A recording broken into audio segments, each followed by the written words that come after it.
आपला मावळा या संकल्पनेच्या आधारावरती खासदार निलेश लंके यांनी महाराष्ट्रभर गडकोट संवर्धन मोहिमेची सुरुवात केली आहे। आपण सध्या प्रतापगडावरती आपल्यासोबत खासदार निलेश लंके आहेत।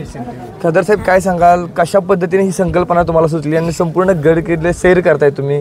गड किल्ल्यांची जी अवस्था आहे ती आपल्याला पाहायला मिळते, कशा पद्धतीने तुम्ही हे संपूर्ण संकल्पना सुचले म्हणण्यापेक्षा मी असो किंवा आमचे असंख्य राज्यातील मावळे असून आम्ही आमचं कर्तव्य पार पाडत आहोत। तुम्ही पाहिलं असन कुठलं राजकारण असो, समाजकार्य असो किंवा शुभ कार्याच्या निमित्ताने आपण छत्रपती शिवरायांचं नाव घेतो आणि त्या छत्रपती शिवरायांनी जे किल्ले उभे केले, अभेद्य किल्ले, त्या गड किल्ल्यांची कुठंतरी दुरावस्था आपल्याला पाहायला मिळत आहे। ते गड किल्ले स्वच्छ झाले पाहिजेत, त्याचं संवर्धन झालं पाहिजे। त्याच पद्धतीने छत्रपतींच्या शिवरायांचे विचार हे घराघरापर्यंत शिवविचार पोचले पाहिजे।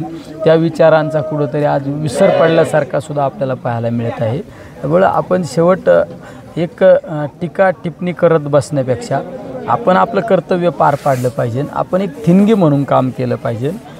त्याचा त्या ठिकाणी निश्चित परिणाम होईल असं माझी एक अपेक्षा आहे।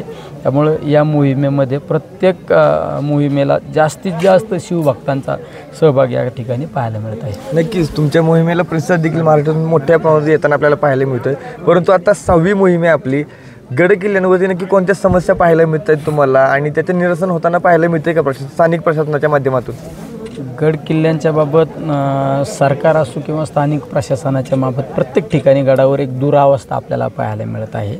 त्यामुळं सरकारने सुद्धा भरीव असा त्या ठिकाणी निधी दिला पाहिजे आणि गड किल्ले हे अभेद्य उभे केले पाहिजे।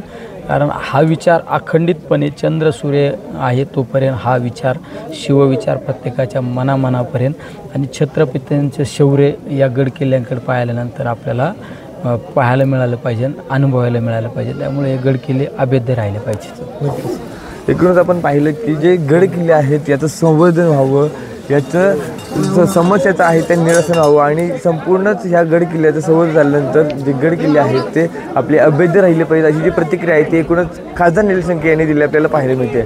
ओमकार सोनाले, नवराष्ट्र, प्रतापगड, सातारा।